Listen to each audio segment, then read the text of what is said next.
Ben bu videoni Namangan shahridan jo'natyapman. Mana shu uyda, mana shu bir xonalik kichkina uyda 4 kishi yashaymiz. Ikkita balog'atga yetgan o'g'lim, ayolim va men. Mana bu yerda kollejni bitirgan o'g'lim yotadi. Mana uyni bor nimasi shu ahvolda. Mana bir oshxona. Bu yerda katta o'g'lim yotadi. Ana bu yerga 2 kishi ko'rib turibsizlar. 2 kishi sig'maydi. Biz bu uyda ijarada yashab kelamiz. 15 yildan beri ijarada yashayman. Mana shu mana bor nimamiz shu. 15 yil ijarada yashab orttirganimiz shu. Mana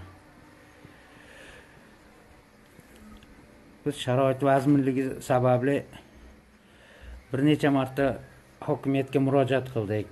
Imtiyozli uy-joy kam ta'minlanganlarga atalgan uy-joylardan berish uchun 4 marta hujjat topshirdik. Har safar hujjat topshirganimizda, keyingi safar borganimizda u odam ishdan bo'shab ketgan bo'lib, yana qaytadan hujjat topshirdik. Bu 4 marta takrorlandi bu narsa. Oxirgi emasida tashkilotinglar orqali beriladi dedi. Tashkilotimizga o'tkazilgan uydan berilgan ekan, lekin biz xabarsiz qolib ketdik bu narsadan. Biz eshitmadik. Qachonki uy bo'lingandan so'ng bizga berilgan uyni olmadilaring deb rahbarimiz majlisda aytgan nimasidan eshitdik. Keyin ijarada yashashimni aytganimdan keyin yana hujjat tayyorlab yordam berishga va'da qilishdi. Hujjatni tayyorlab olib bordik. Profsoyuzimiz boshlig'i o'sha yerda uy berilayotganligiga turgan hujjatga menikini ham qo'shib yuborishini so'rasam, sen yaxshi hokimiyat tarafdan ol, boshqa taraf boshlang'ich to'lovga yordam qilamiz deb meni hujjatimni olishdan bosh tortdi. Undan keyin bu uy olishlar xizmatlar uyiga o'tkazilganligini aytishdi. U yerga ham 3-4 marta murojaat qildik. Birinchisida turmush o'rtog'im bilan borganimizda u yerda 17-bo'limda o'tirgan bolaga ariza topshirmoqchiligimizni aytganimizda xotirjam qarab, endi ism familiyasini aytsa, unda hech qanaqa ism familiyasi yozilgan bir nima ko'rmadik edi. Xotirjam turib, sen to'g'ri kelmaysan, sen arizangni qabul qilmayman degan javobni berdi. Va ro'parasida turgan mana yerda axir bor ekanki qarorda doimiy ijarada yashovchi nogironi borlar deb aniq ko'rsatilibdi-ku. Deganda u senga tegishli emas, xohlagan joyingga murojaat qilishing mumkin degan sovuqqina muomala qildi. Bu holat 3 marta takrorlandi. Uchalasida ham, oxirgisida hamkasblarim bilan kirganimda ham xuddi shu javobni eshitdim. Keyin 4-chisida uchastka masterimiz bilan birga kirdik. Kichkina bo'lsa ham amali bor ekan. Bu orqali arizamizni qabul qilishdi, ushbu qog'ozlarni chiqarib berishdi mana. Bu qog'ozlarni qilgandan so'ng qancha yugur-yugurlar bilan oxiri boshlang'ich to'lovini ishxonamiz tomonidan mana oldik. Buni o'tkazdik. Va bu yerda ish komissiyasi keldida, sharoitimizni ko'rdi. Ikkita bo'ydoq bola.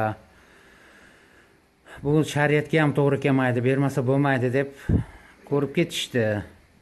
Mana holatni ko'rdinglar, bitta o'g'lim balkonda, ertaga sovuq tushganda u ham shu xonaga kiradi. Albatta shariat bo'yicha ham to'g'ri kelmaydi. Endi mana uni topshirganimizdan so'ng oxiri qaror chiqarishda ball ololmabmiz. Mana ushbu nimani chiqarib berishdi. Bankka borib uchraganimizda kredit bo'limidagilar agar 4 million oylik olgan taqdiringda ham naqd qo'lingga tegsa ham ololmaysan degan javobni berishdi. Endi kam ta'minlangan oila, bu kam ta'minlangan oilalar uchun berilgan uyga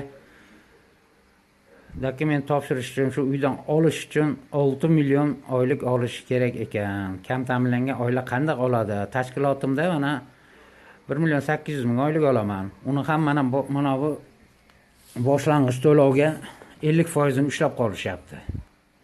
Qolganini ijaraga beryapman. Mana hozir hech voqea qolmadi. Mana uyda ko'rganinglardek bir sotib ro'zg'orga ishlatadigan bir qo'lga ilingulik narsa yo'q. Endi ana ishchi guruhi yuribdi. qashshoqlikni bartaraf qilish bo'yicha komissiyalar yuribdi, lekin hech kimisi bu yerga kelmaydi. Sababi bizda xuddi Talqilana singari ijarada yashaysan degan narsa bor. Pandemiya davrida ham hech kimdan yordam so'ramadik. Sababi biz ijarada yashaymiz. Endi shu mutasaddilardan so'raymiz, agar imkoni bo'lsa, bizdagi mallarga ham bir yordam berilsa, mana 15 yildan beri sarsonmiz. Shu bizga ham bir imkoni bo'lsa, mana shu uy-joy olishga bir yordam qilsa.